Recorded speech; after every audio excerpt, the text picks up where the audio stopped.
Hello viewers, آج ہم بات کریں گے امریکہ، چین اور تائیوان کے مابین کشیدہ صورتحال پر۔ اس سے پہلے کی ویڈیو میں ہم چین اور تائیوان کے کنفلکٹ کی ہسٹری پہ بات کر چکے ہیں۔ اگر آپ یہ ہسٹری جاننا چاہتے ہیں تو ہماری ویڈیو میں ہم نے دیکھا تھا کہ چائنا کا تائیوان پہ کلیم ہسٹوریکل بیسس اور 1992 کے کنسنسس کی بیسس پر ہے۔ سوال یہ اٹھتا ہے کہ سینکڑوں میل دور بیٹھے امریکہ کا تائیوان میں کیا انٹرسٹ ہے، کہ جس کے لیے نینسی پیلوسی نے تائیوان آنے کا رسک لیا اور چائنا نے ریٹیلیشن کے طور پر بڑے پیمانے پر ملٹری ایکسرسائزز کی، اور جس کے لیے جو بائیڈن نے امریکہ کی ہسٹورک اسٹریٹجک ایمبیگوٹی چھوڑتے ہوئے کھلے عام جنگ کی صورت میں تائیوان کا ساتھ دینے کا اعلان کیا۔ اس میں امریکہ کی اسٹریٹجک، اکنامک اور نارمیٹو ریزنز موجود ہیں۔ نارمیٹو ریزنز کا مطلب یہ ہوا کہ کیونکہ تائیوان بھی ڈیموکریسی ہے اور امریکہ کی پالیسی رہی ہے کہ وہ ڈیموکریسیز کی حفاظت کے لیے انٹرونشن کرنے میں بلیو کرتا ہے۔ اسٹریٹجک ریزنز میں پہلی وجہ چائنا اور تائیوان کے درمیان سے گزرنے والی تائیوان اسٹریٹ ہے۔ اس اسٹریٹ سے ریجن کی 90% ٹریڈ گزرتی ہے اور چائنا کے زیادہ تر پورٹ اسی اسٹریٹ کی طرف ہیں، اس لیے یہ اسٹریٹ بہت اہمیت کی حامل ہے کیونکہ امریکہ اسے چائنا کی ٹریڈ چوک کرنے کے لیے استعمال کر سکتا ہے۔ دوسری طرف یہ چائنا اور جاپان کے لیے بھی بہت اہم ہے کیونکہ Taiwan south China Sea, asset China Sea اور فلپین سی تینوں کو ٹچ کرتا ہے۔ تائیوان پر جس کسی کا بھی قبضہ ہو اسے اپنے دشمن پر کلیئر ایڈوانٹیج حاصل ہے، اسی لیے یہ پہلے جاپان اور پھر چائنا کے قبضے میں آیا، اور چائنا اس کے ذریعے ایسٹ چائنا سی اور ساؤتھ چائنا سی پر اپنا کنٹرول بڑھا سکتا ہے۔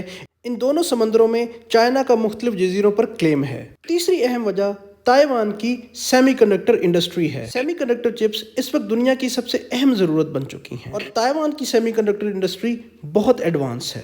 TSMC یعنی تائیوان سیمی کنڈکٹر کارپوریشن دنیا کی سیمی کنڈکٹر چپس بنانے والی سب سے بڑی کمپنی ہے۔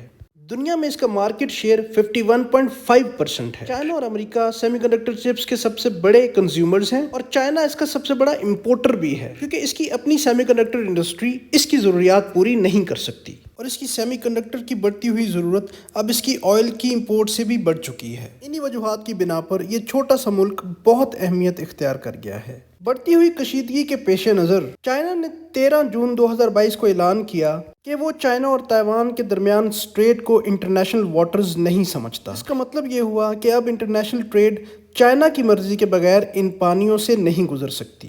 اس فیصلے کو بہت سارے ممالک نے تنقید کا نشانہ بنایا اور کشیدگیوں میں مزید اضافہ ہوا۔ تائیوان کو اپنی حمایت کا یقین دلانے کے لیے یونائٹڈ اسٹیٹس کی ہاؤس کی اسپیکر نینسی پیلوسی نے تائیوان کا وزٹ کیا۔ اس کے ساتھ ساتھ امریکہ نے تائیوان سے متعلق اپنی ہسٹورک اسٹریٹجک ایمبیگوٹی کو بھی تقریباً چھوڑ دیا ہے، جس کا مطلب یہ ہے کہ امریکہ چین کی ون چائنا پالیسی کی انٹرپریٹیشن سے ایگری کرتا ہے اور تائیوان سے تجارتی تعلقات بھی رکھتا ہے، مگر اس کے باوجود وہ تائیوان کو ایک سیپریٹ ملک کے طور پر نہیں مانتا۔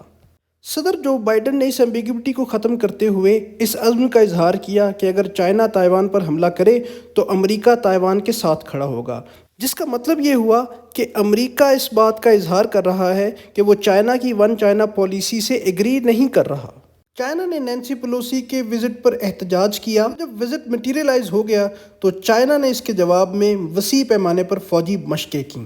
ان فوجی مشقوں میں چائنا نے لائیو میزائلز فائر کیے، ان میں سے کچھ میزائلز تائیوان کو کراس کر کے فلپینز سی تک پہنچے۔ اس پر جاپان نے احتجاج کیا کیونکہ اس کے مطابق بہت سارے میزائلز جاپان کے ایکسکلوسیو اکنامک زون میں بھی گرے تھے۔ ان ایکسرسائزز کے بعد خطے میں ایک اور جنگ کا خطرہ منڈلانے لگا ہے۔ اس سے پہلے یوکرین اور رشیا کی جنگ نے ساری دنیا کو اثر انداز کیا ہے اور بہت سارے مبصرین یوکرین اور رشیا اور چائنا اور تائیوان کے درمیان بہت سارے پیرللز ڈرا کرنے کی کوشش کر رہے ہیں۔ ایسی ایک چھوٹی سی کوشش ہم نے بھی کی ہے۔ مثال کے طور پہ رشیا اور یوکرین کے درمیان پاپولیشن کی ریشو 3:1 کی تھی، جبکہ چائنا اور تائیوان کے درمیان 60:1 کی ہے۔